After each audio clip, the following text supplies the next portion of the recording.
I am Kim Willis, the Director of Communications and Mental Health Promotion here at the Canadian Mental Health Association in Windsor and Essex County. And so happy to see everyone today as part of our Wake Up, Speak Up Breakfast speaker series. So we are delighted to have Marie Dawson with us as our special speaker today. Marie is with the Chatham-Kent EMS. And just before I go into his bio, I want to give a huge shout out and thanks to our sponsors that help make events like this possible, including our partner Hotel du Grace Healthcare, LiUNA 625, St. Clair College Alumni Association, Tim Hortons, Hub, and Ottawa Street Dental. So huge thank you to them. And we do these series to have open and honest conversations about mental health and addictions, and it's a safe space. So thank you again for joining. So now on to Marie. Marie has worked as a paramedic for close to 26 years, full-time for Chatham-Kent and part-time for Essex. In 2017, Marie decided enough is enough and took a mental break, almost costing him his life. 3 years later, Murray is mentally and physically healthy, which we are so happy to hear. His experience as an EMS will provide insight into the challenges our first responder heroes face on a daily basis on and off the job. So I am now going to turn it over to Murray. Also want you to note that we do have mental health support staff on this call. So if you want to talk to them or you are triggered by anything as part of the talk today, you can reach out in the chat. I'll also share their email addresses if you need to contact them at a later time. So Murray, over to you.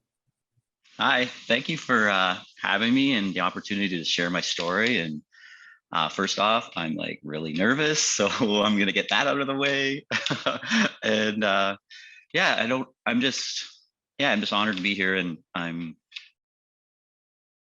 proud that I can like share this with everyone. So I guess first off, like you said, I've been a paramedic, working as a paramedic for close to 26 years.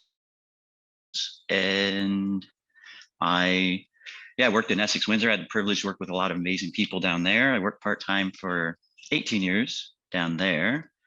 And like a little bit background about myself, like I grew up on a farm in Merlin, which was awesome. I had that whole experience. I have 2 older sisters.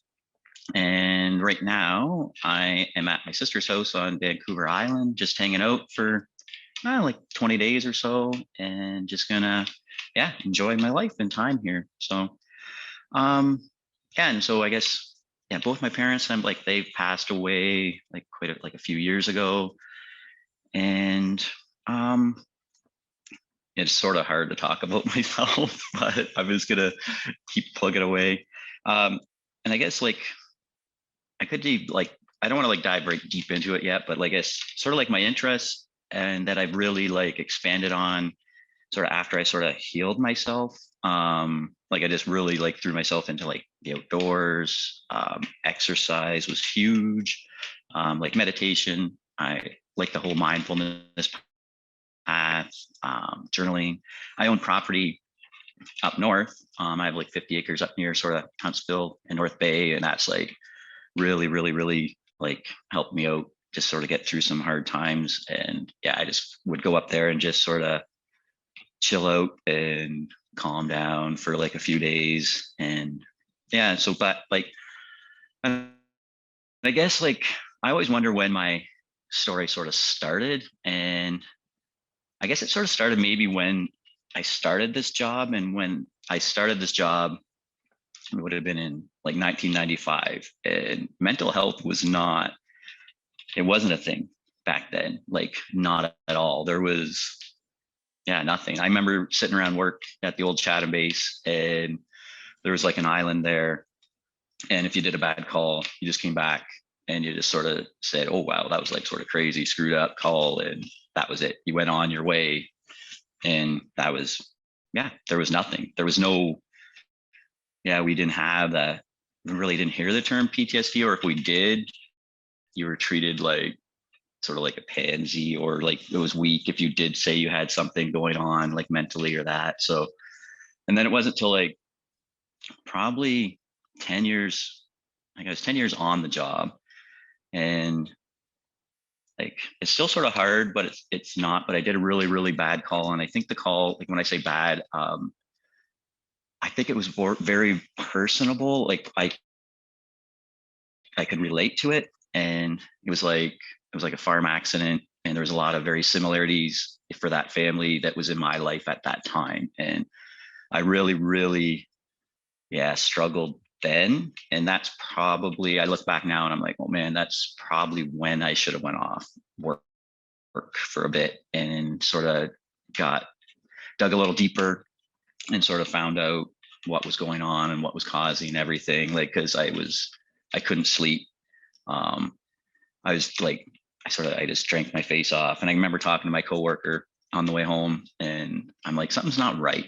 So I said, I don't know what. I said, I just don't feel right. And I couldn't stop crying. And yeah, now like with all my coping mechanisms and my tools and realizing what was going on, I'm like, yeah, it was like yeah, I should have went off at that point. And that point, I think I was introduced to like Lori Gray. I ended up talking to her, and she's like a amazing, amazing psychologist. I talked to her for like maybe twice, and then that was sort of it. And then I plugged away at my job. And back then it was like, I don't know, I worked, I think a lot. Like, so I was full-time in Chatham-Kent, part-time in Essex, Windsor. I taught first aid, CPR on the side. And I also farmed with my dad. We farmed, I think, close to 600 acres. So I look back now and I'm like, how did I do all that? Like at that time? And there was no, like, I just didn't have any downtime, and like none, like whatsoever. Like there was, sure, I would sit in the tractor and I drive, but then I would go in to work nights, and then I'd come back out to the farm, and then, you know what I mean? And then like my wife at the time, Karen, would like bring the kids out to see me. They'd jump in the tractor, and then we'd like cruise. And you know what I mean? It was just like, it was a lot. Like it was, yeah, way too much at that time. So, and then I just kept plugging away. And yeah, somewhere I just sort of lost myself along the way. And yeah, it wasn't a good thing. So, and then I resorted to like a lot of unhealthy coping mechanisms. Like alcohol was like, it played a huge part. Like I would just I drink a lot and try to it was an escape, right? Like a total escape and horrible coping mechanism. And I would just, yeah, do that on my days off. And like, don't get me wrong, like we did trips as a family. We had like a lot of great times and a lot of great memories. And but then there was this like that, always that little bit of darkness, or like my one friend Amy that I work with, it was like heaviness, right? And I'm like so much lighter now, and compared to like back then, the way I can just sort of, yeah, I know that now. But so that darkness just got out of hand, and I kept packing it in and pushing it down and pushing it down, right? And I think that was my huge problem. And I think that's part of the reason why I'm so open now, and I just make myself vulnerable now. And because it's okay to be vulnerable, right? Like it is scary, and it isn't, like, but I know I shared my story in one of the classes, spring training classes at work before I came back to full-time duties. And that's what somebody said to me. They're like, thank you for like making you like being vulnerable. And I'm like, oh, you're welcome. I didn't realize I was doing that. But so yeah, I was like, that darkness just kept getting worse and worse and worse and worse. And then the alcohol was like really like compounding it, and I would just get more, I don't know, like just wild, you know what I mean? And just like, and I had somebody else say one time, they're like, there's no way he's like this all the time. Like this, he's got to have an act. He's just got to be an act. And I'm like, it wasn't an act. That was just my out, my release. And then a lot of times I would like, I think the one thing that like stuck in my mind, the one night, like I lived in Chatham and I sort of back, I had like a man room, and I remember it was late at night, and I think it was in February of like 2018. And it's still hard, but I remember like looking in the mirror, and I was drunk, I was loaded, and I'm like, I hate you, right? I said that to myself. I just looked in the mirror. I'm like, when is this gonna stop? Like, when is this stopping? Like, and then I bawled my eyes out, right? And but yeah, that was because I'm like, and it's weird because I knew that had to stop, and yeah, it wasn't easy to stop because honestly, I probably drank since I was 15, I think 15 years old, something like that. And when I say drink, like 15 wasn't bad, but then me and my buddies, like, and I know everybody's young and they drink a lot, but like, and I could probably drink a case of beer when I was like 18, I think, and I probably weighed like 120 pounds or something. But and that's all it was just what we did, right? And then it just sort of became part of my life. And I don't know, and everybody always asks, like, oh, were you an alcoholic, or like did you? And I'm like, I don't know if I was, and I just sort of just quit on my own. Like I just one day I woke up and I was crazy hungover, and it was like I think it was June 27th or June 28th, and I'm like, I'm done. I got to be done. I said, this is sort of ridiculous. Like I can't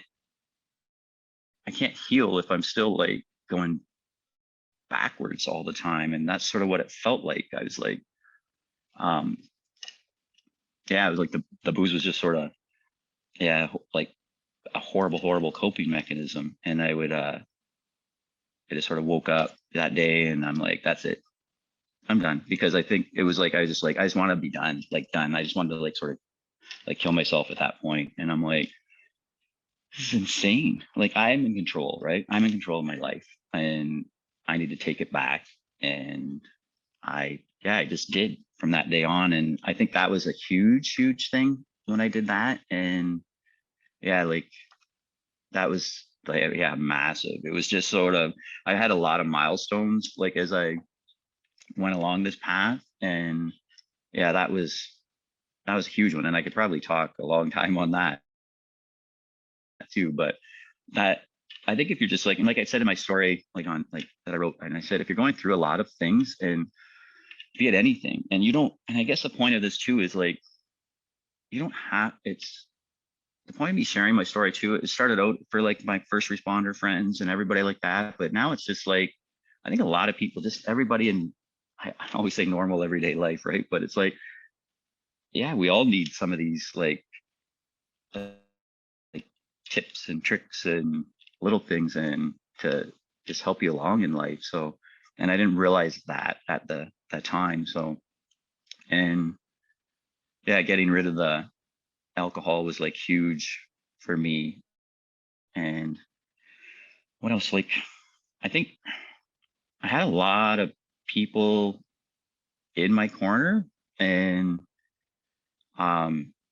like I talked to I call her like my work wife, Carolyn. I talked to her one time, and I said, man, I was lucky, like super lucky to get to like the point I am. Like everything just sort of like sort of fell into place. And yeah, from the time like I didn't like obviously didn't jump off the balcony, right? But it was like from that time, that next day when I walked out of that room, like that hotel room in like Ottawa, that's where I always said that's when my life sort of started over again. And yeah, once I did that, it was like huge. So um and then like I reached out that next day after, and I got hold of Lori Gray, and I had her on LinkedIn, and I just randomly, I said, something's not, I said, something's not right with me, and I don't know what it is.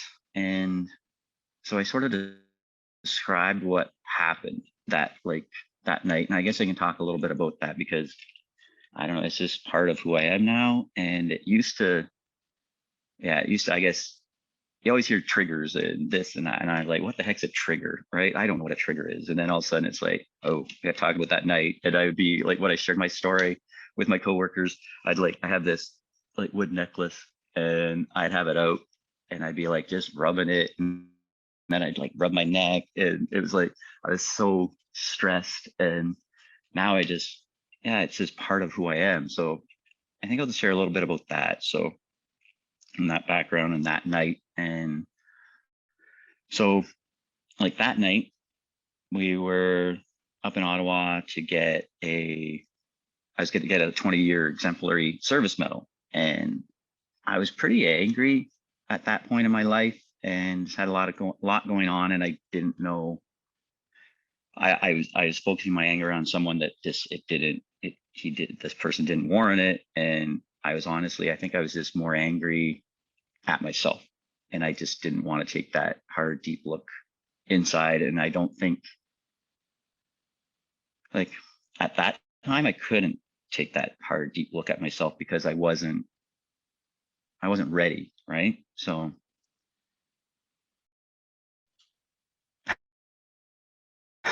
sorry, it's just like, and it's funny because I always say, and when I get talking, sometimes I say it's funny a lot, or I say it's weird, or it's just one of my things that I say. But when I sort of had a hard time talking about something, but yeah, so it wasn't an easy night. And I knew I shouldn't have probably drank that night. And then that just really added like a lot of fuel on the fire. So I got my medal and then we just went out to a bar and then went back to the hotel room. And then I don't know, I couldn't sleep.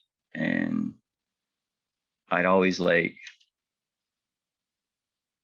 when I couldn't sleep or if I drank too much, I'd always like find water, right? Water would always just sort of chill me out or calm me down. So I just like showered and just stood there and then I couldn't stop my mind. And it was so busy, like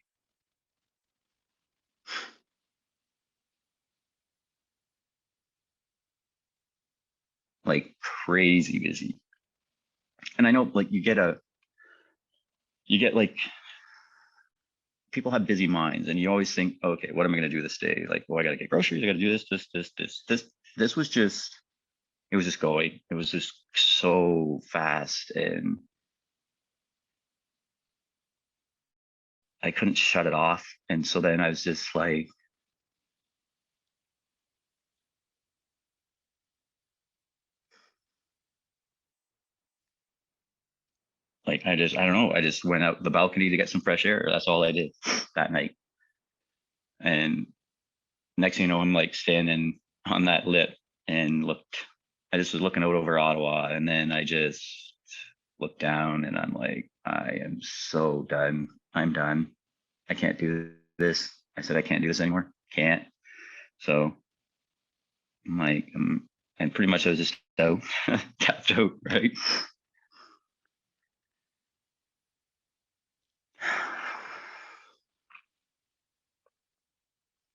And even like right now, right? Like, and I wrote it and I read it and it's like, I can still picture myself there and doing this. And yeah, it's just like I'm there. And you can feel, I could feel everything. Like I could feel like the cold railing and I can feel the cool breeze and yeah. And then I look down and I'm like, yeah, I'm out. And then there was something. I guess this is still pretty hard. um, I just grabbed onto my kids, right? So hard, like really hard.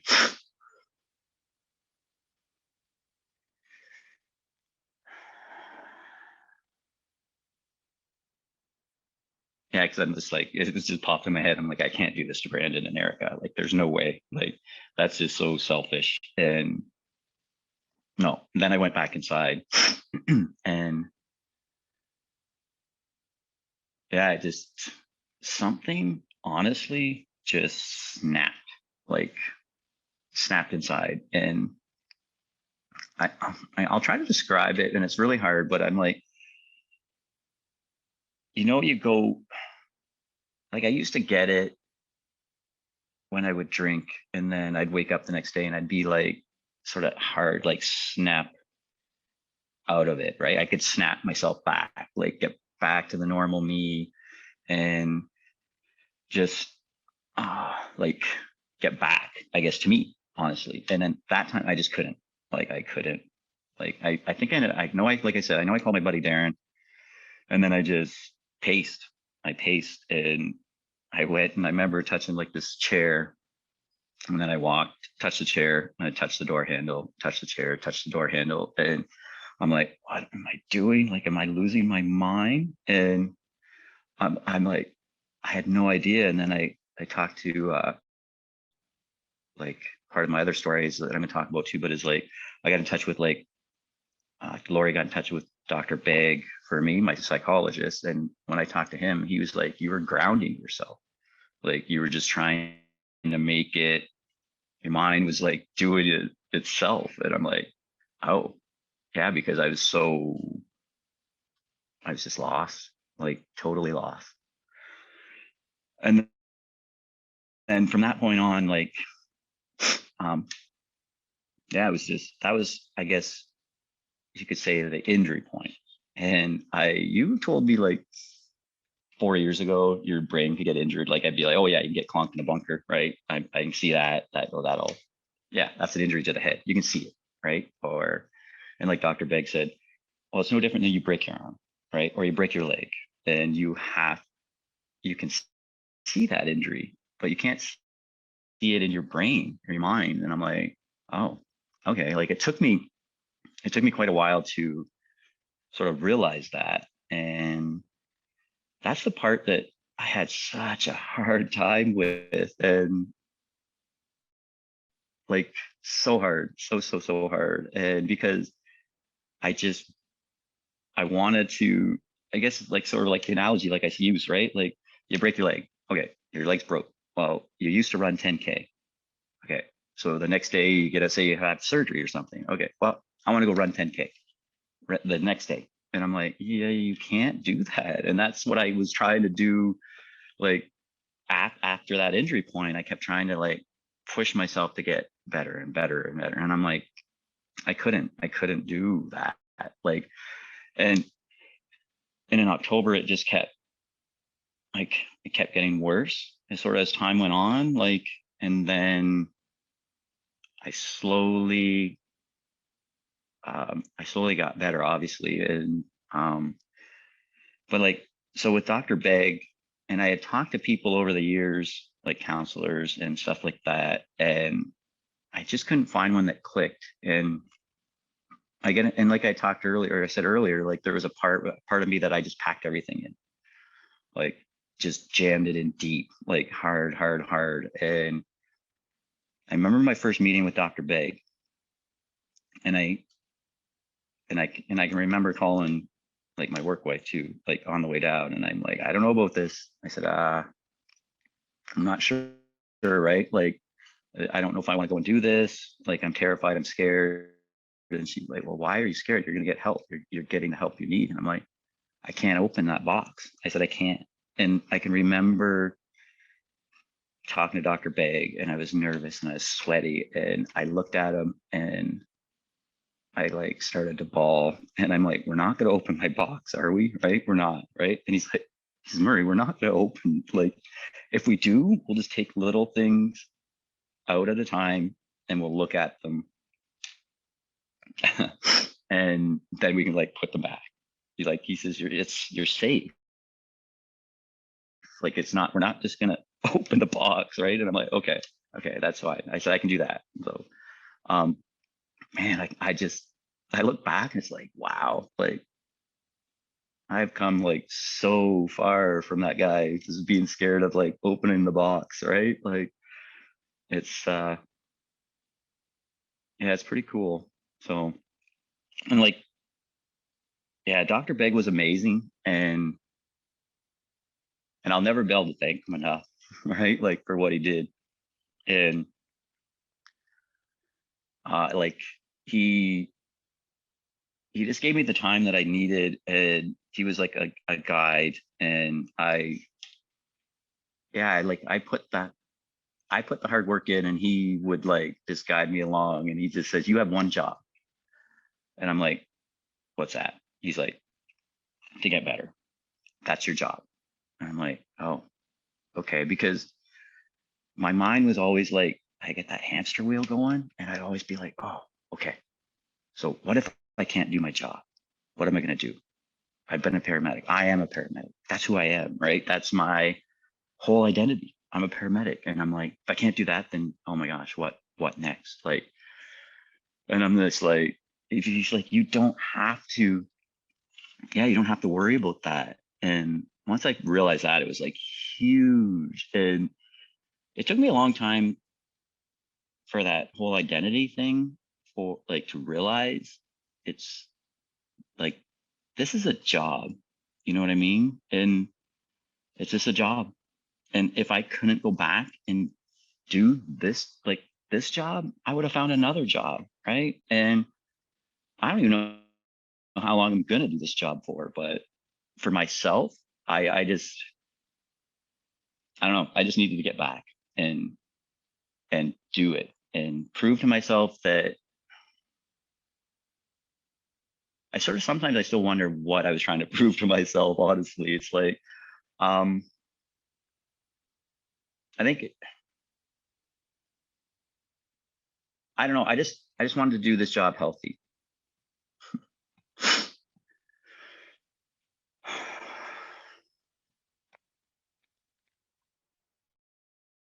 That's all. That's and I yeah.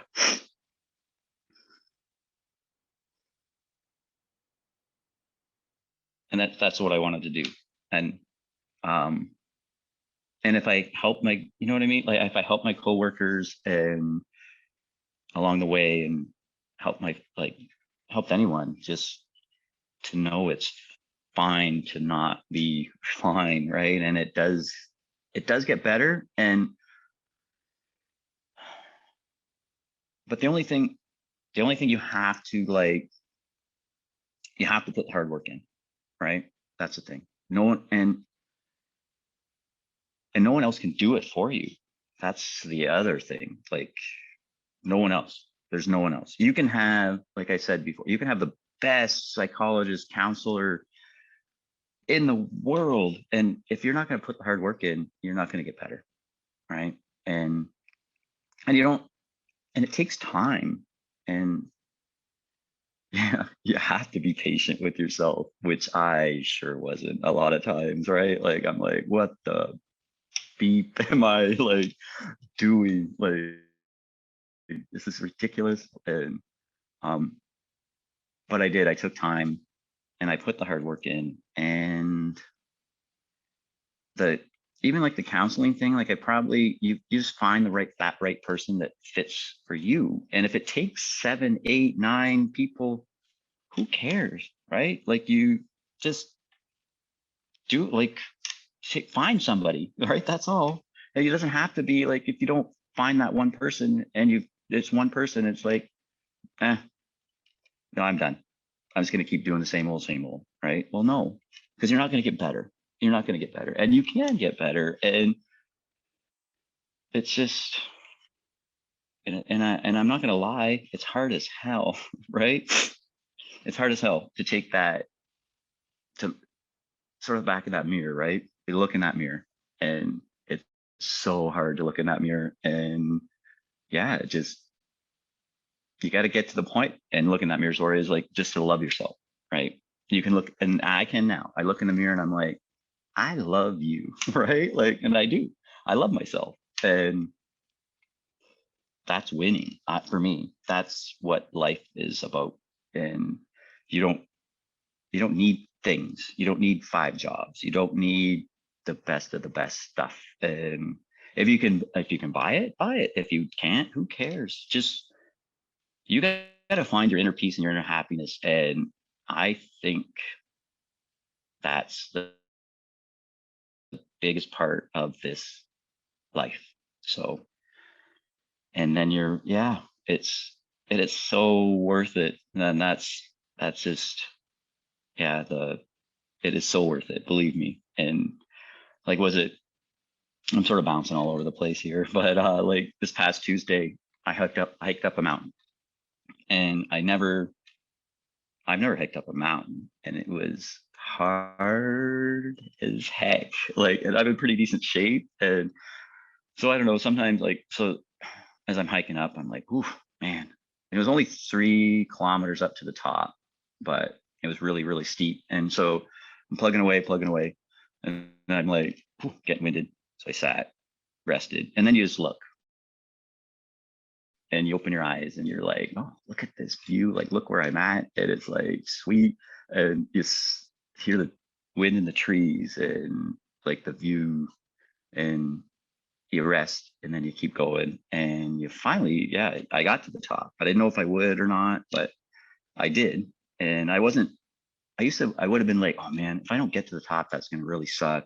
I'm not like, that's going to like, I would be down on myself. And this time I was like, if I get there, I get there. If not, I've enjoyed like these wonderful views from halfway up or 3/4 of the way up. But it's almost like, and then I just sort of use that almost like for in life, right? You got to remember, I don't know, man, life is not easy. And sometimes you just got to slow down, and you got to sit and look, and you got to rest, and you just be kind to yourself. And I used to like think, like, I always thought like bad days were bad days. Well, they're not really bad days, I don't think. It's just, I think I've switched my mindset. They're like, I just sort of like growth days, and you just have to give yourself extra kindness. And if you don't want to do anything that day, you don't do anything that day. You just slow down, and you listen to yourself, and you relax, and yeah, do your thing, what you have to do. So, and like, so I was like talking about, like afterwards, after the balcony, and I got like touch with Dr. Begg and how he helped me out. And like, I don't know how to say this. And I've never really talked about this, but it's still hard. And this is just for me, right? Like, this is my view, right? So I was like married to a sweet, lovely lady, and she stood by my side for many, many years. We were married for, 23 years, and together like 27 years. And yeah, it's just, I'm not sure, just sort of, and like I said, it's just for me, but I'm just thankful that she stood by me for those many years and had my back. And I don't think I've ever said that really to her. And yeah, it's sort of, for myself, I know I had a hard time communicating, and I am by far no relationship expert or anything like that. But I know this job, I think it definitely puts a strain on like relationships for sure. Because maybe your spouse doesn't know what to say or how to say it, or maybe he's like walking on eggshells and doesn't want to like upset you or something like that. And I used to like, I wouldn't share anything with like my family, like with my kids, or like with my ex-wife, or like I just didn't want to, I don't know if it was like burden them or something. So and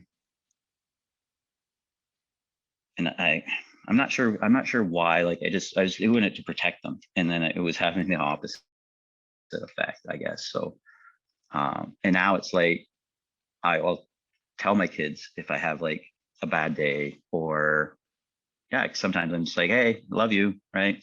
Just need a big hug, right? And they're like, oh, okay, yeah, you know what I mean? So it's like I'm more open that way for sure. And I don't even know what my advice would be for someone like starting out in this job is this, you need to, and it goes to any relationship, and you just need that active like communication, um, listening, and you sure as heck don't know what the other person's thinking, right? So don't play the like the story of what that person's thinking in your head because you don't know. So you need to ask, just ask. So, and that's really, yeah, that's all my sort of advice for that. So, but um, yeah, so like my coping mechanisms in the past, I had none.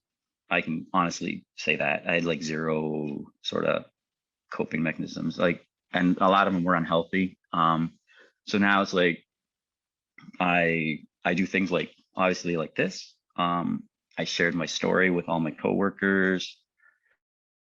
I yeah, I just read a lot of like self-help books, how this sort of the mind works, how like you're sort of in control of your emotions and your thoughts, and you can choose to be like positive or you choose to be negative.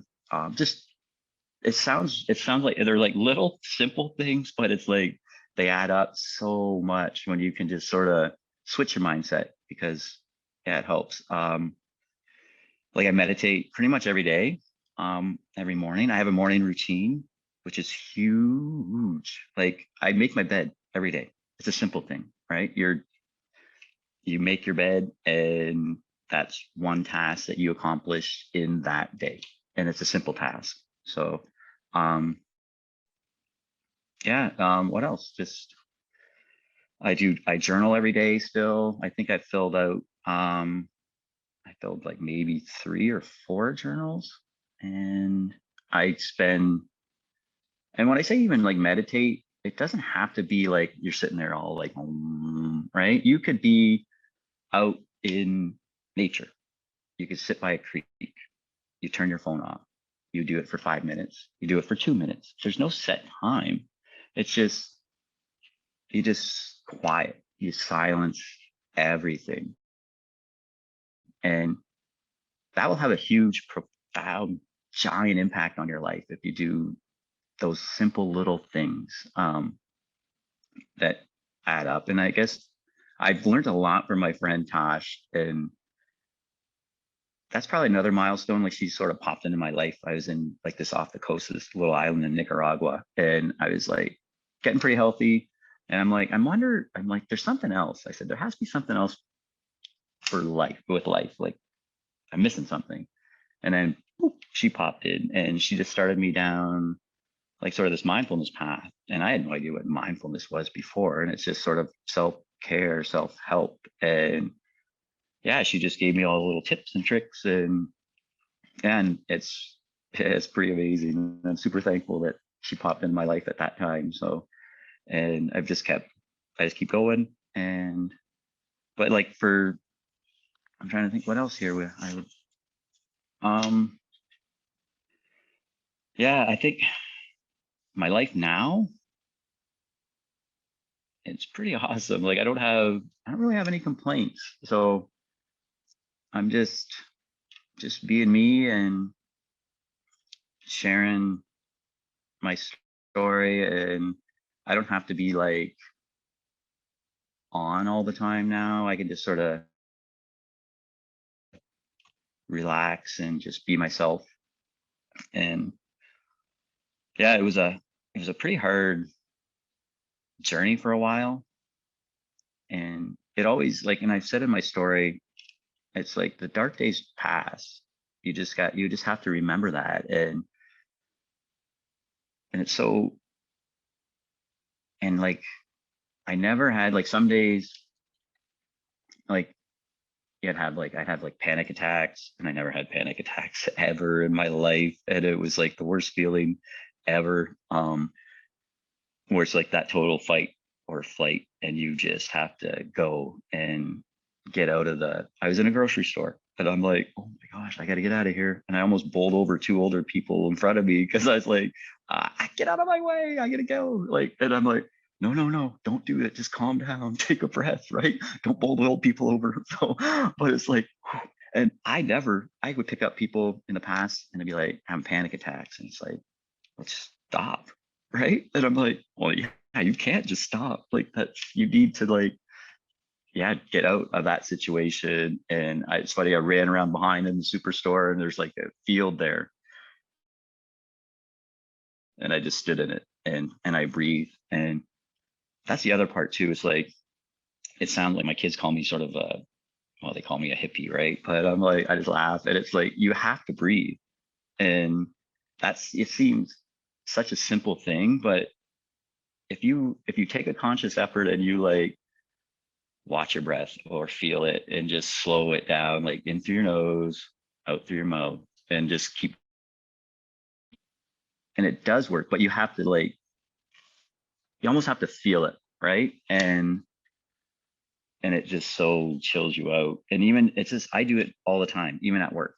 And if I'm on a crazy call, it's like, just breathe, right? You just still breathe. And it just, yeah, it calms down. And it's just a good life skill to have for anything. So, and I've become really chill, and even more so like, so like if you get cut off by somebody in the morning, say you're driving into work and you're like, you get all angry at them and you're like, well, why am I going to get angry at him? And why am I going to start my day out this way? And you just sort of change it. And it's like, oh, maybe he's in a hurry. He's got something else going on. And then you start your day out the way you want it to, and you can change it. So, but yeah, and like I said, like that meditation, and I guess back, I think the one thing I had sort of rubbing my knuckles, but I was thinking, like that 20-year exemplary service medal, like it's still in the bag somewhere. It's in my house, and I've been saying I need to get it out.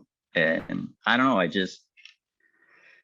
was like it was an honor to get it, but at that time, and I think it's sort of still like a symbol of that night. And I know that, and I know it 100%. And it's still in a bag. Yeah, I think in my closet somewhere, but so someday I'll get it out and look at it. But so it's to see it, so those little things, right, are still there, and that I know I need to work on. So, and there's like I talked about like Dr. Begg and Tosh, and like Carolyn is my work partner, and I just call her my work wife because we spend half the life together. And I'm like super thankful for her, and I don't know if she's watching, hopefully not, but it's just like, I probably, like, she had my back huge, you know what I mean? And it was like,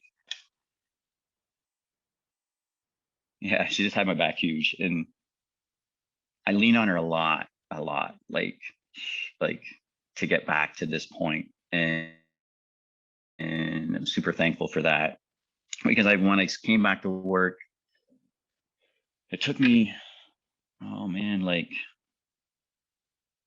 a few months just to, like, I wrote third person and like ease my way back into it. And I think it was last January, is like my first shift back, and like this her and I, and yeah, it wasn't bad. And like I had a really great year. Like even when I was easing back into work, I had to go like really like somebody I think has commented too, and it's like baby steps, and baby steps are huge, right?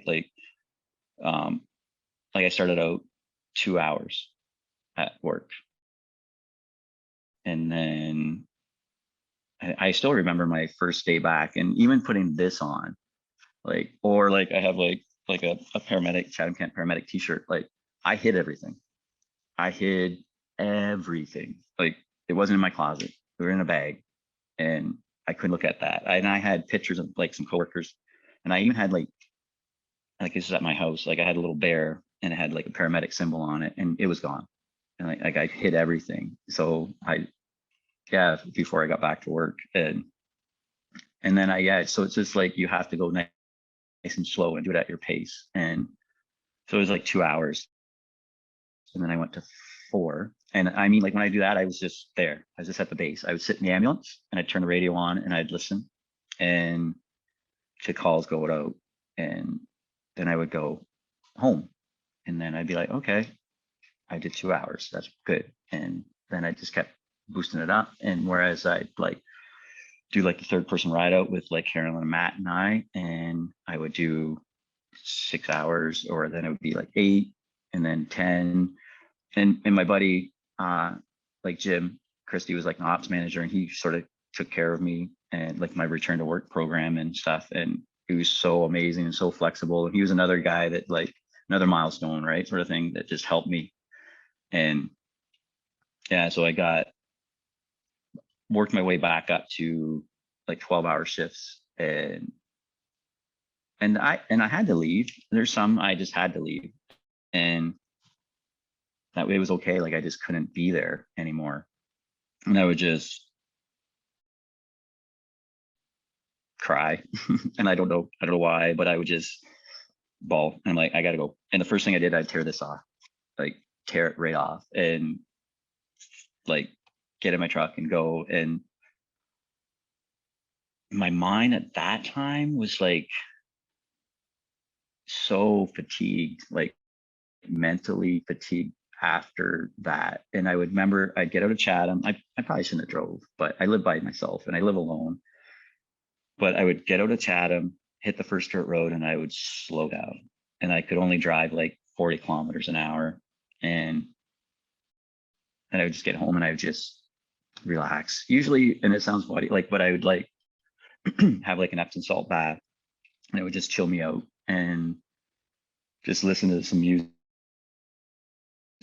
or sit outside or have a nap or yeah, it's just what I had to do to calm myself. And that was hard and I was exhausted. And some days I couldn't go back in the next day, which was fine. And then I'd like come back the following day. And so last year, I think it was like 6 months in, and I'm not sure, I had a lot going on, I think also like just in my life. And we did a few calls that were not good. And I had to go home. I'm like, I gotta go. Like I just had to go. And it was once last year that I had to do that. And I was like, and I was getting hard on myself. And Carolyn's like, look, it's been 6 months.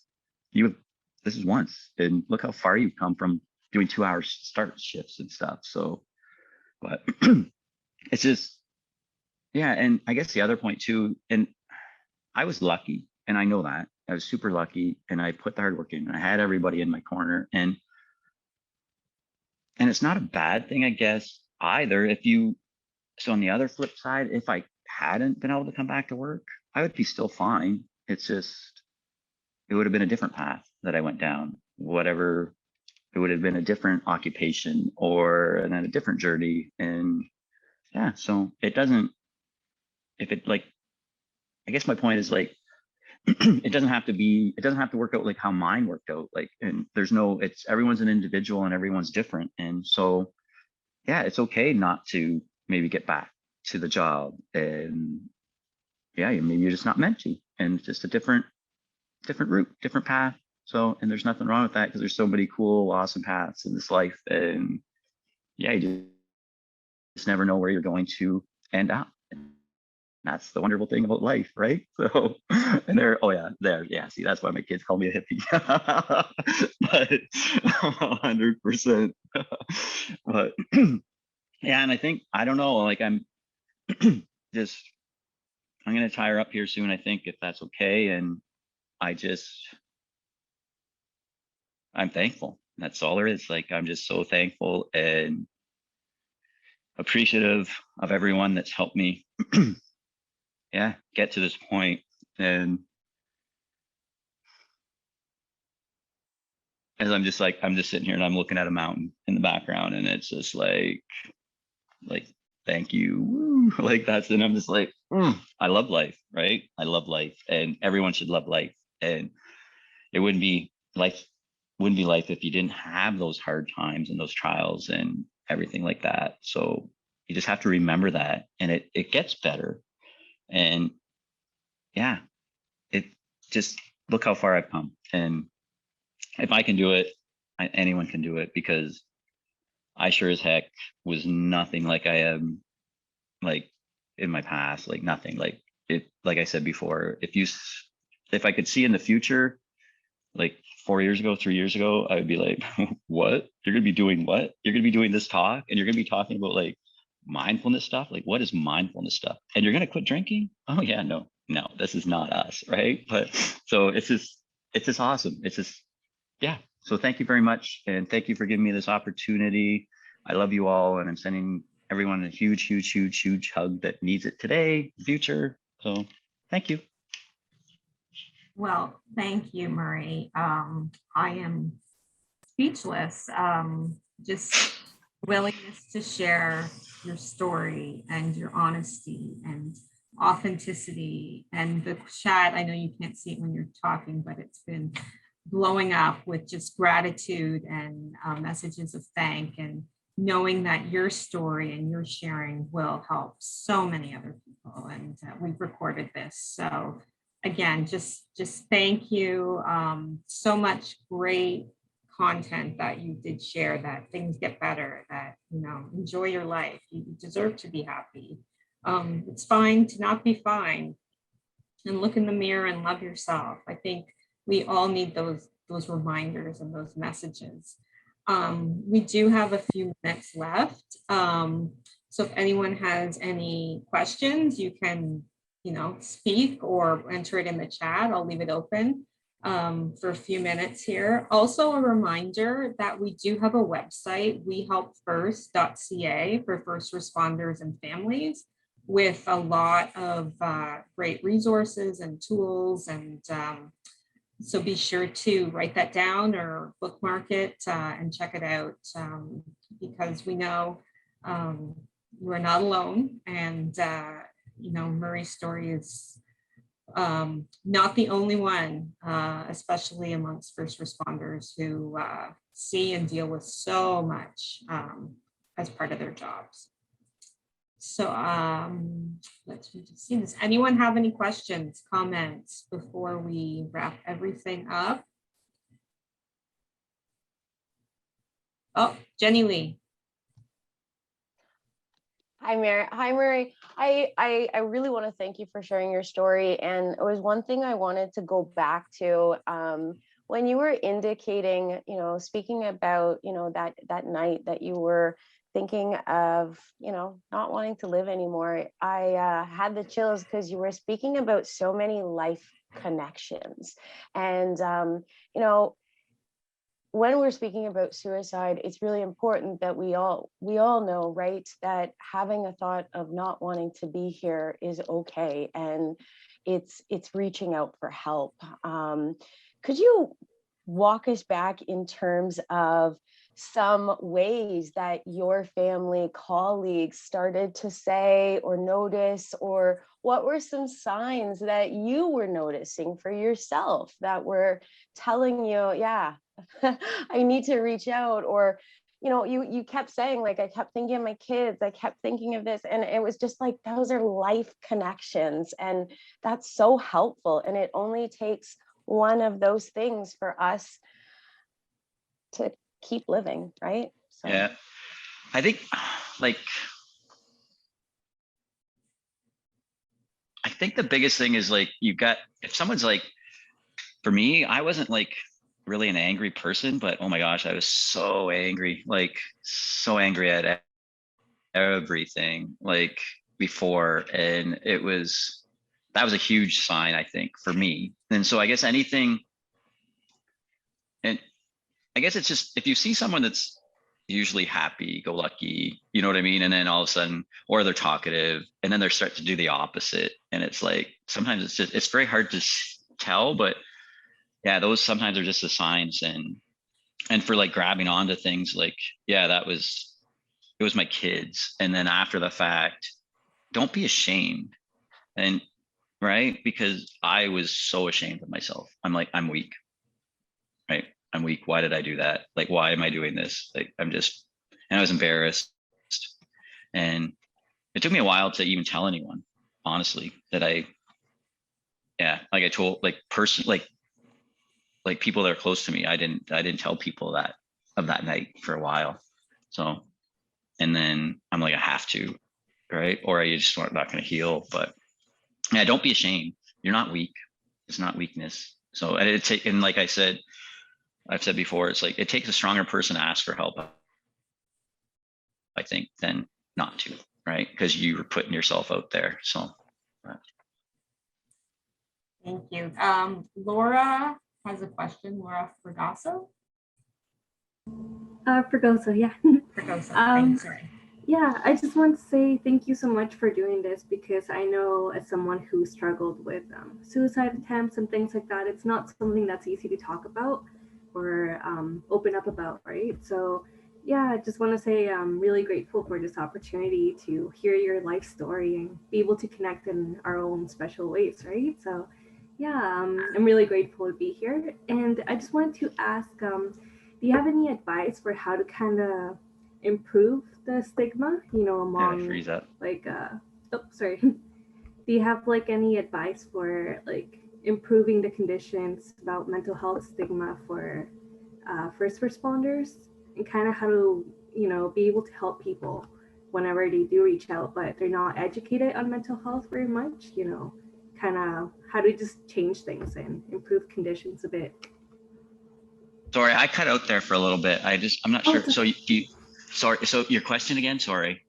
Yeah, no, it's okay. I was just wondering if you had any advice for kind of how to improve and reduce stigma amongst like first responders with mental health, and educating people whenever they do reach out.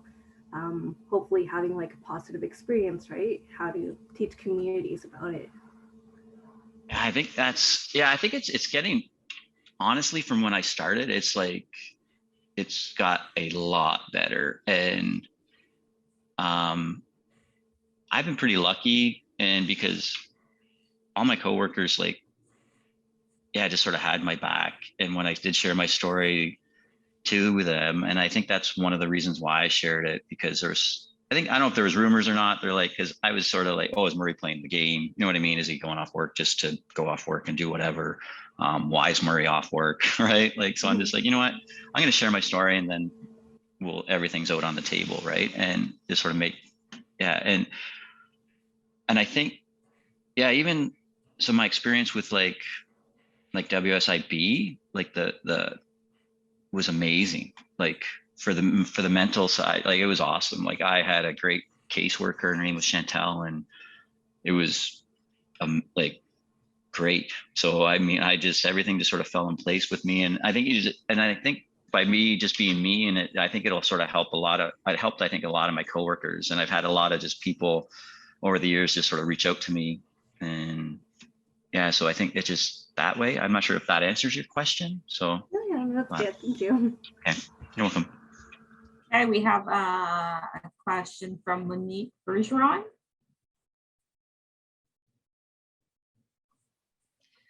Hello, and thanks for taking my question. I just have to say, Marie, that I understand from your employment perspective where it comes from. I too am a first responder, although I do not deal with mental illness that I know of so far.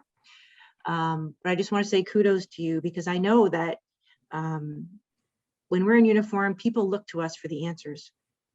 And it's great that we're able to provide the answers or get the answers. But personally, when we're struggling, I find that we take that even more to heart, because we seem to have the answers for everybody else to get them. But when we're trying to deal with something, it's much more difficult, because in our public life, we have to be that person. So kudos to you. I know it's very difficult to express that you have struggles, whether physical or mental related struggles. And I just want to say thank you, sir. You did a very good job today. And I hope that you continue to send your message, not only to MS, but I think that you should speak to police, fire, corrections, CBSA as well. So don't limit your focus. Like you said, this is just a road that you're at right now in your story. I like to think of life as a marathon, not a sprint. So kudos to you. You're doing fantastic. Thank you for your time.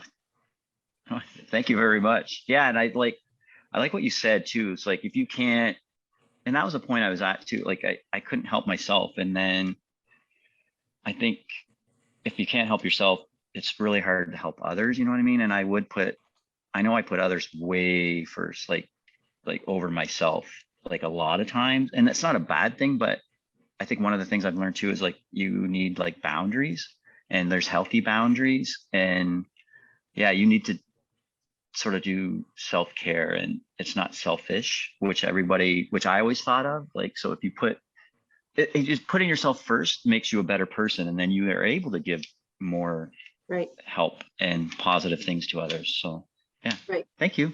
You're welcome. I just also want to say that I see that CMHA has the We Help First.ca for first responders, but also I put in the chat box, I'm not sure if you saw that, Boots on the Ground is specific to first responders as well. And that's a program that's manned by first responders. So you call a number, whoever answers the phone is definitely someone from EMS, police, fire, correction, CBSA. And now we've just included nurses as well.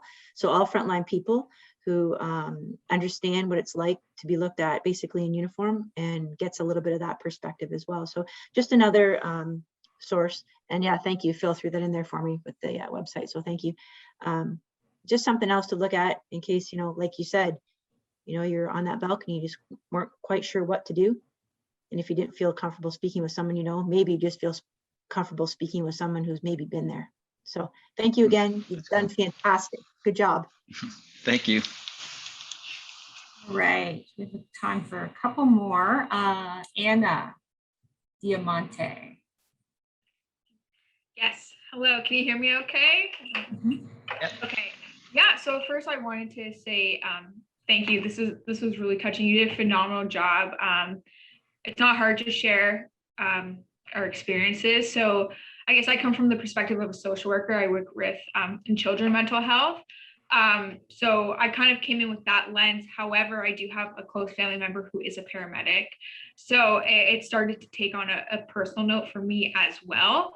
The part of social work that I bring into that relationship, I guess, is I know that we can't help somebody who's not ready for that change. You have to wait for them to be ready and them to be willing. So I'm just wondering, in your experience, I guess, when I look at my personal life, how did you know once you were ready to share and reach out for the help that that people, your coworkers, family would be there for you, right? Because we can say things all we want, right? I'm there for you if you ever need anything. But I'm wondering, kind of, if you don't mind giving examples. I know you can't speak for everybody, but kind of what messages or cues did people give you that you felt comfortable knowing that they would be there for you when the time came that you needed their help or their assistance, so that you were ready, like, to reach out?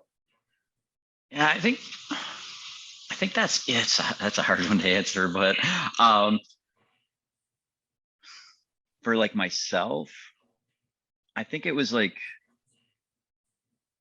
I didn't like after I can say after my injury point, right? Or injury in my brain there, I didn't reach out to a lot of people. Like, my circle got like really small, and because I didn't have anything to give like to anyone, like, and I just would say I'm off work and that's it. Like, I didn't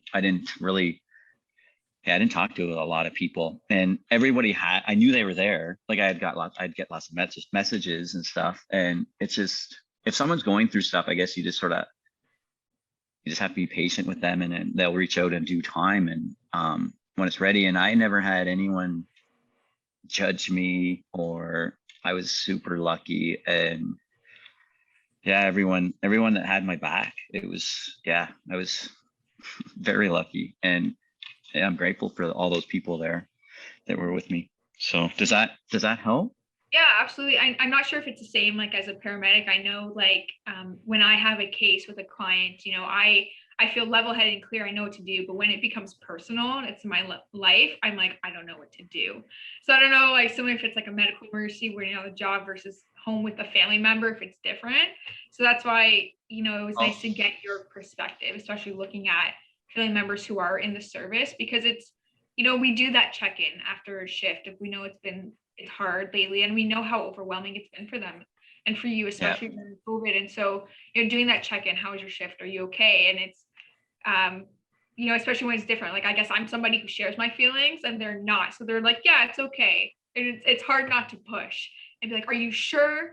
Anything happens. So it's good to know, like, how else can we support them in a way that they need it? I think, and that's the thing too, because a lot of times I know for myself is like, if someone asked if I was okay at that time, I'd be like, I am fine. And you're not.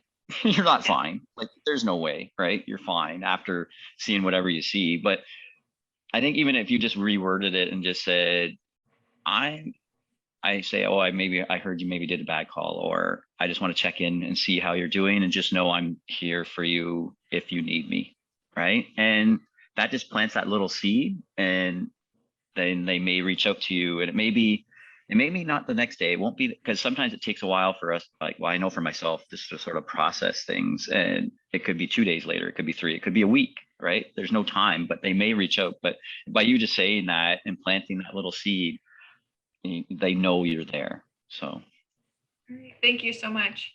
you're welcome. All right. One more. Dr. Bay. Oh. Hey, Murray. Hey, How's it going? good. How are you? Good, good. I was listening. You got me choked up too, man. Oh, geez. Just wanted to say, congrats on all the hard work. I mean, you and I know how hard you worked, right? Yeah. Man, thank you. Thank you. It was a long journey to get from where we started. I remember the day we met, right? And then to get to here. So I'm just like so proud of you. It's awesome that, the work that you put in and how you're being an inspiration to others. I think it's just incredible. So it was an honor. It was an honor journeying with you. Yeah, I don't know. I usually I'm pretty good at words, but not, I don't know what this. Thank you. And you're always going to be, I think of you as like my friend now, and I'm very honored that you were in my life and you're still in my life. And I just sort of reach out, and just because I like to just reach and see how you're doing every now and then, and just, I can't thank you enough. And you were just an awesome guide, and I wouldn't be here, I don't think, doing this if you didn't give me like the tools and tips and tricks. So thank you very much. I'm sending you a big hug. Back at you. And thank you. Thank you for teaching me I learned from you too, Murray, right? I learned about strength and resilience and fortitude and not giving up even in your darkest moments. So thank you for teaching me as well. Welcome. Thanks. Wow. On that note, we did not plan that, but the perfect way to wrap up this morning. Murray, again, thank you. Big hugs. Thank you for getting up early in BC to join Windsor and Essex County this morning. Again, we're just so grateful, and your story is just so helpful to so many, and we'll make it available as well to others. So on that note, thank you. Be well. Know that you are not alone. Any of you, there are resources, there are supports available. So reach out. And also just wanted to let you know that we will be doing another Wake Up, Speak Up session on June 24th with Tony Smith. Tony is a former Windsor police officer. So we'll be sharing details about that in the very near future. Thanks again, be well, and enjoy the rest of your day. Thank you.